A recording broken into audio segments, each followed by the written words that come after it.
Bom, a gente está aqui no evento População em Situação de Rua, Cuidado Integral e Direito Já. Vamos conversar com o pesquisador Marco Natalino, do IPEA, que realizou e apresentou ontem uma pesquisa com dados de óbitos de pessoas em situação de rua no Brasil, referente ao ano de 2024. Marco, muito obrigado. Eu queria que o senhor passasse, em linhas gerais, os principais achados do seu estudo. Prazer estar aqui com você, Caio. Eh, Ontem, então, eu apresentei uma pesquisa, como você disse, né, com os primeiros resultados sobre mortalidade da população em situação de rua. Essa pesquisa foi feita, eu acho que vale a pena dizer, eh, a partir de uma escuta também, né, de longa data dos movimentos sociais, com uma demanda, muito grande sobre esse tema, como você bem sabe. É um tema importante a questão da violência, mas não só a violência, questões de saúde, e a gente sabe que, né, uma das coisas inescapáveis na vida é exatamente a morte. Só que isso não significa que a morte tem que ser precoce, nem tem que se dar de forma indigna, né. Eh, então a questão da morte se relaciona à questão da saúde e à questão da vida, inescapavelmente. Pois bem, o que que a gente fez? Eh, a partir dos dados do cadastro único, e a gente sabe que nem todas as pessoas em situação de rua estão no cadastro único, mas muitas estão, né. Tem alguns grupos que infelizmente, estão subrepresentados lá, mas hoje com certeza é a melhor base que existe no Brasil, e sinceramente comparando com estudos internacionais nós estamos com vantagem inclusive.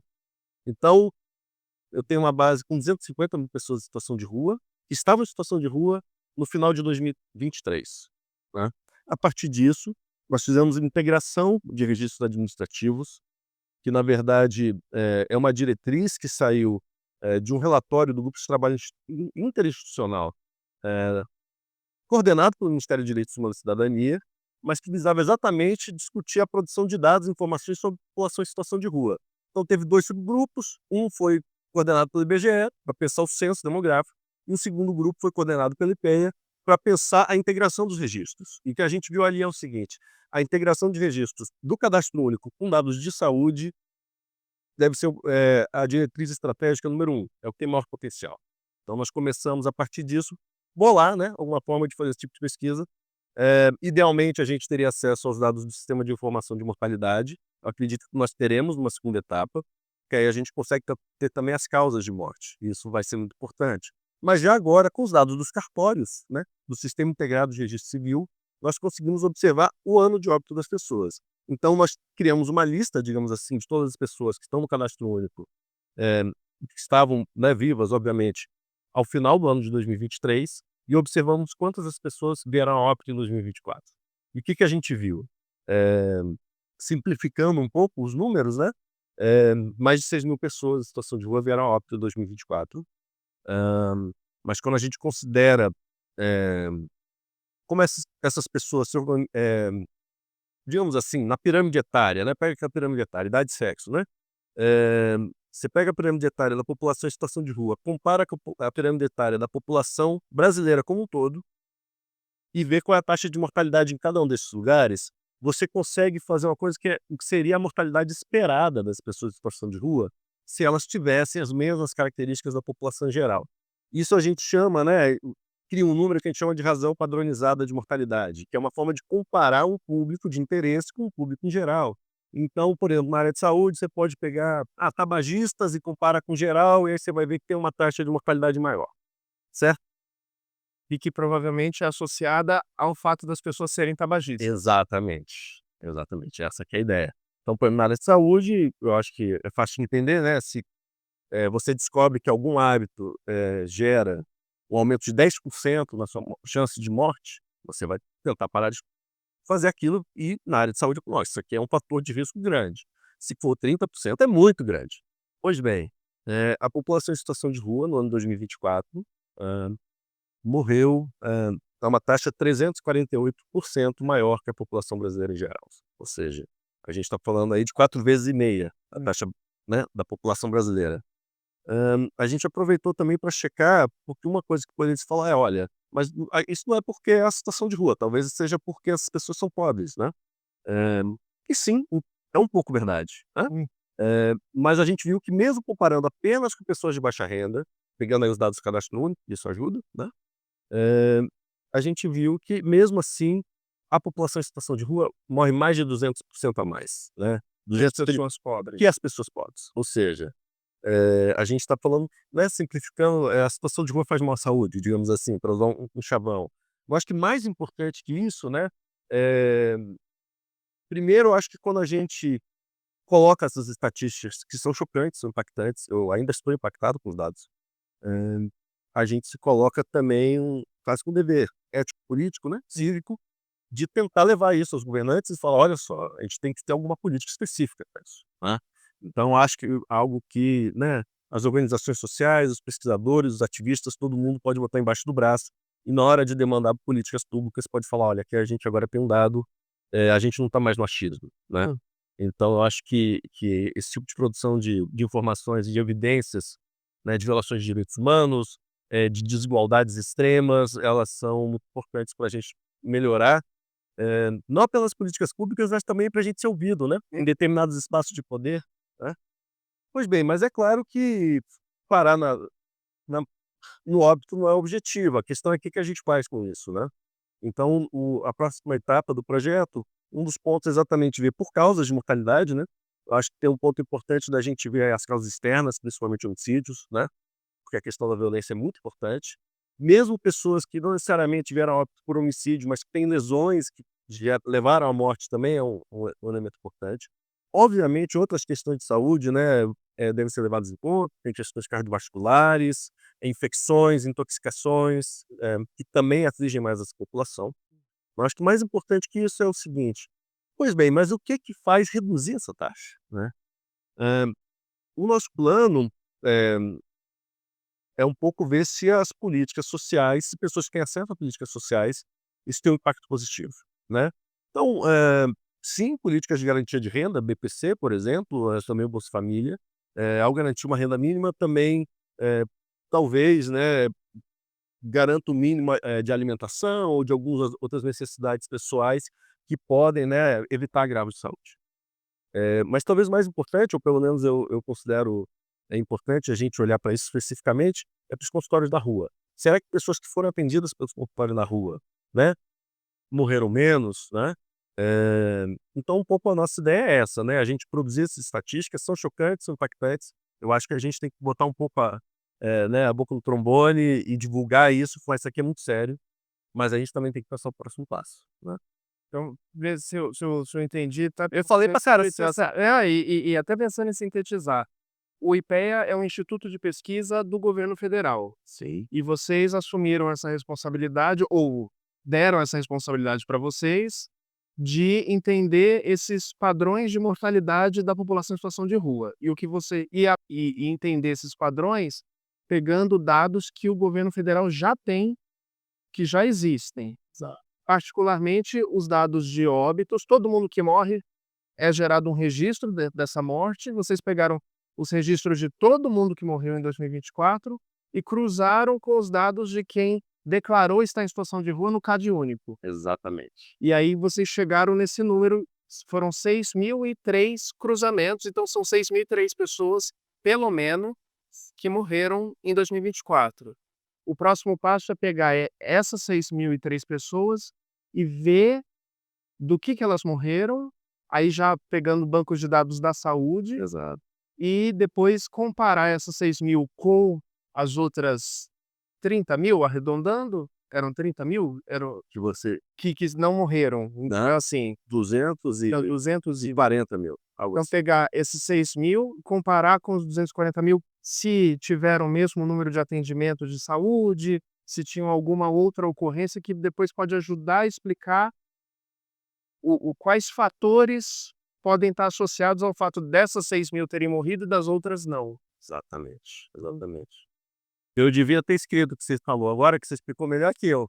Muito bom, mas é exatamente isso, é exatamente isso. A ideia agora, o próximo passo é, vamos ver quem morreu, né, e quem não veio a óbito, e ver quais fatores estão associados. Será que as políticas sociais têm efeito? A gente acredita que sim, mas é claro que quando a gente conseguir comprovar isso, ou pelo menos calcular isso, e botar isso embaixo do braço, levar nos gabinetes também, eu acho que a gente ganha uma força maior, né? Ou pelo menos eu penso que esse seria assim o grande objetivo desse trabalho. Eu fui, digamos assim, instigado ou, não é exatamente empurrado, não precisava de empurrão. Eu adorei, né, quando levantaram essa lebre, mas na verdade, eu também dentro do IPEA, propus isso internamente na minha diretoria de políticas sociais. Nós levamos aí isso a uma reunião no Palácio Planalto, que era uma reunião de acompanhamento do Ruas Visíveis. Nós falamos: "Olha, o eixo 7 do Ruas Visíveis é informação e dados para a população em situação de rua. A gente já avançou bastante e a gente está vendo que tem um próximo passo seria a gente ver exatamente essa questão da mortalidade". Falamos com o pessoal do Ministério da Saúde, eles se mostraram abertos. É claro que dados, de mortalidade são muito sensíveis, tem toda uma série de questões que têm que ser avaliadas, é uma sala de sigilo, a gente vai ter que seguir todo o cuidado para entrar lá. Mas já agora com os dados dos cartórios, né, a gente já conseguiu esse dado que é tão impactante. E aí eu acho bom que você lembrou, pelo menos 6.003 pessoas, porque os dados de cartórios têm subnotificação. A gente sabe que na verdade tem uma parcela da população em situação de rua que não tem nem a dignidade de ter, né, uma declaração de óbito de cartório. Quer dizer, nem declaração de óbito da saúde, nem registro do óbito no cartório. Então a gente sabe que essa taxa que eu falei de mais 348% a mais, no mínimo, na verdade vai ser um pouco a mais. Quando a gente cruzar com os dados da saúde, isso ainda vai dar para a gente ajustar um pouquinho mais. Dá para dizer, comparando a população em situação de rua com a população geral, que para cada uma pessoa, da população geral que morre, morrem 4,4 pessoas e meia em situação de rua. É exatamente isso, né. Se numa população de 1.000 pessoas morrerem 10, numa população de 1.000 pessoas em situação de rua morreram 45. É isso. E realmente não é pouco, né. Acho que cada vida importa e esse número choca bastante, né. Então a gente está falando uma outra forma de pensar, eh, seria o excesso de mortes que ocorreram da população em situação de rua. Foram 4.700, quase 4.700 mortes a mais. Quer dizer, se a população em situação de rua tivesse as mesmas condições da população em geral, teriam morrido 4.000 pessoas a menos, iriam ser 24. Exatamente. E a sua comparação com a população de baixa renda do CadÚnico indica também que só o fato de ser pobre não explica tantas mortes. A situação de rua é uma condição mais complexa e pior do que a pobreza, Exatamente, pura e simplesmente. exatamente. É um acúmulo de desvantagens sociais, né. Então você tem a pobreza, que já tem efeito, né, o principal determinante social da saúde é a pobreza. O principal determinante da saúde e da morte é a pobreza e são as questões sociais. Só que para além da pobreza, você ainda tem o efeito de situação de rua, que se acumula e se, né, soma como uma segunda camada muito importante. E aí vocês vão poder verificar o papel que a violência tem nisso, que a dificuldade de acesso à saúde tem nisso.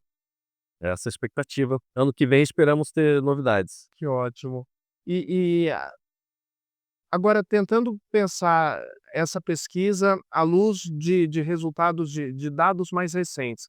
Recentemente o IBGE divulgou também dados, sobre o ano de 2024, 25, mostrando que a desigualdade econômica no Brasil caiu e que alguns indicadores de pobreza melhoraram. Ou seja, o Brasil está um pouco menos desigual e os pobres estão menos pobres. Ao mesmo tempo, em todas as grandes cidades no Brasil, a gente tem visto um aumento da população em situação de rua. E aí fica uma pergunta: se o Brasil está com menos pobres, por que a gente tem mais pessoas em situação de rua? Acho que esse é algo que a gente gostaria de pensar junto com você. Com certeza. E assim, o meu lado pesquisador me obriga a dizer que a resposta é simples, é: "Eu não sei", né. Mas isso não quer dizer que, eu não tenha pensado e me debatido sobre esse tema e tenho analisado dados para tentar chegar a alguma resposta. Eh, bom, tem um ponto que é o seguinte: o cadastro único, ele pode aumentar o número de pessoas cadastradas sem aumentar o número de pessoas na rua, porque na verdade isso pode ser um aumento só da cobertura do cadastro único, o que seria uma boa notícia, não uma notícia ruim. A notícia ruim seria que na verdade a gente não estava vendo tanta gente que estava na rua antes, e que o problema sempre foi maior. Talvez isso seja parte da explicação, porque na verdade a gente vê um aumento da cobertura do cadastro único, mas eu acho que não é toda a explicação. Tem uma segunda parte que, talvez valha a pena citar, é que o cadastro único também, teve uma mudança normativa do cadastro único, em que a situação de rua, então, ela não precisa, ela passa algumas etapas no processo de recebimento de benefício, que é considerado uma situação extrema e que realmente tem que ser dada uma atenção especial. Talvez por isso também mais pessoas buscaram se cadastrar em situação de rua, porque perceberam que teriam um benefício mais direto, mais rápido. E a rádio, né, a rádio rua corre, então as pessoas também. Isso tudo seria boa notícia, digamos assim, né? E não má notícia. Mas eu acho que não é só isso. Eu acho que não é só isso. Hã, realmente a questão econômica que você citou bem, ela melhorou no país. Não é que a gente está ótimo, mas a queda do desemprego, né, um pouco de queda de desigualdade, um pouco de aumento da renda das pessoas mais pobres, tudo isso tira um pouco da pressão que leva pessoas em situação de rua.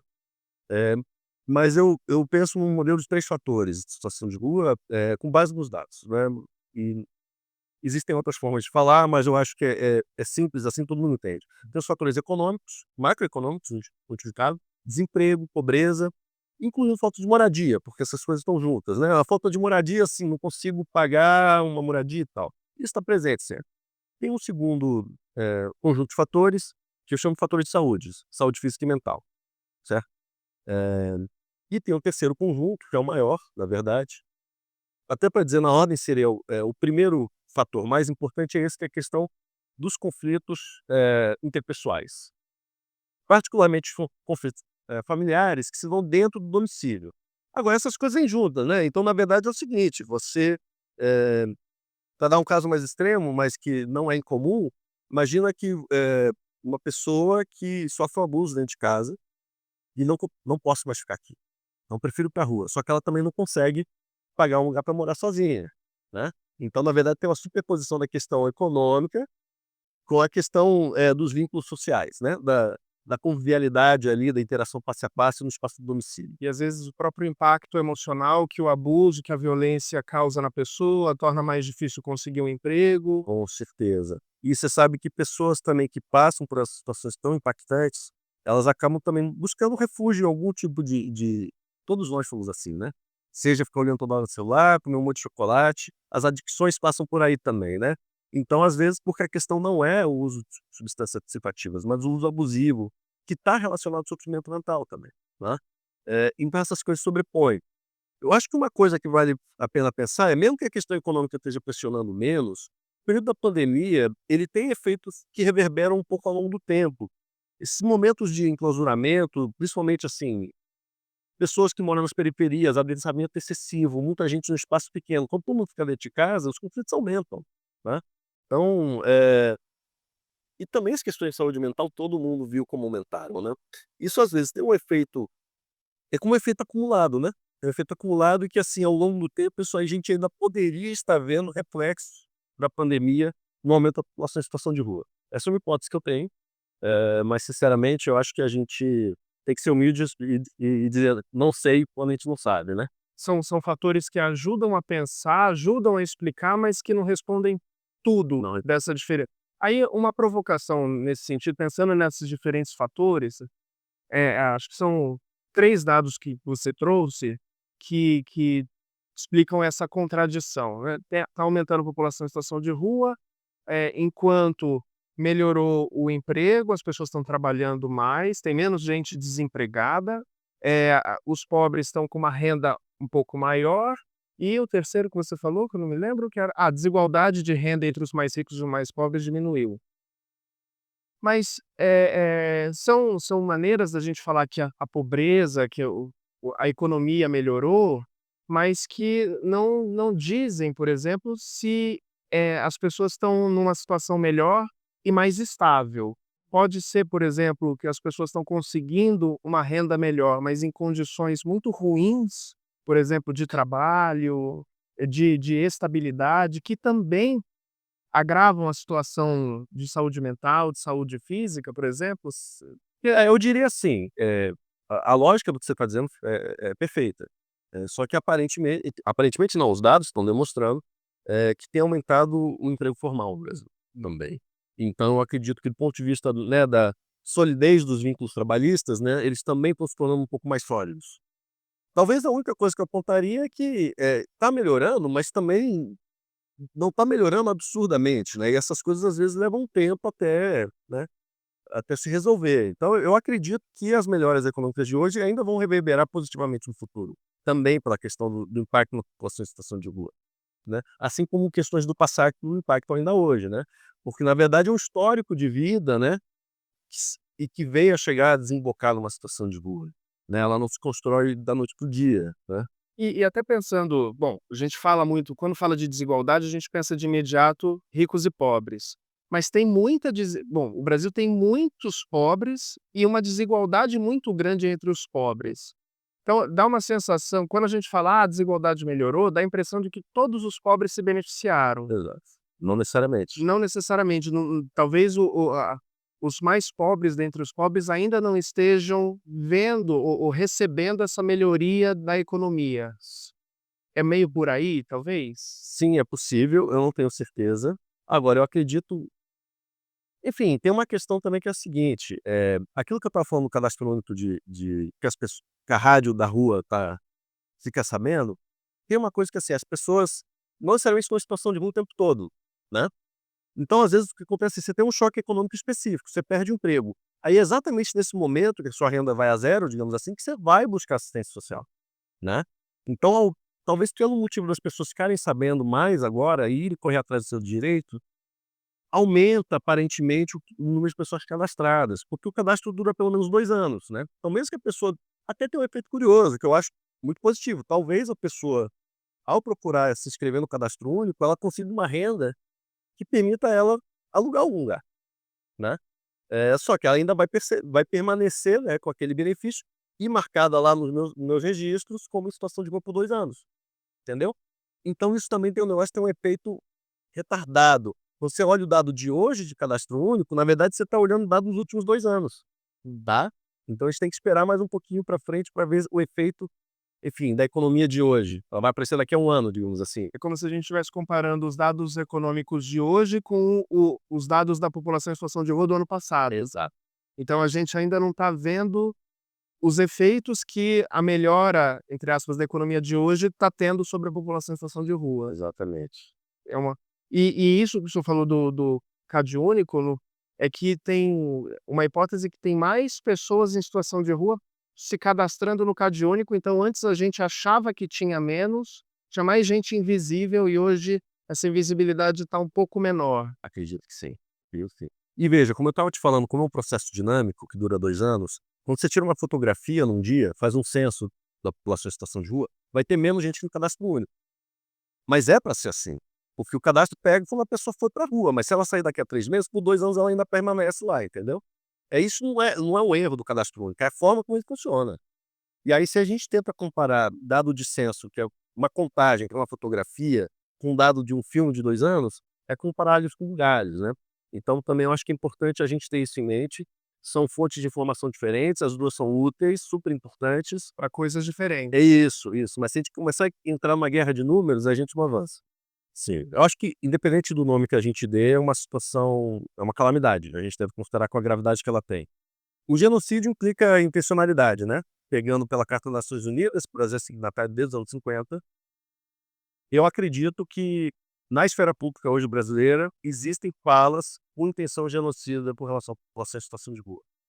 E essas falas revelam também um pouco de uma alma que é muito maior, que não sempre fala, né, no debate público, de intenção, né, de extermínio dessa população, para retirar esses indesejáveis das suas cidades, etcétera. Infelizmente isso ainda é verdade. Agora, para além do genocídio intencional, que pode ocorrer em alguns casos, ou ser parte do problema, também, sabe, Caio, eu acho que tem algo aí que tem a ver com a negligência ou a má-fé institucional, né. Então, quando uma pessoa em situação de rua não pode entrar no espaço de saúde porque está sem camiseta, será que aquilo é um genocídio? Não sei, mas é uma negligência enorme do poder público, é uma má-fé institucional enorme.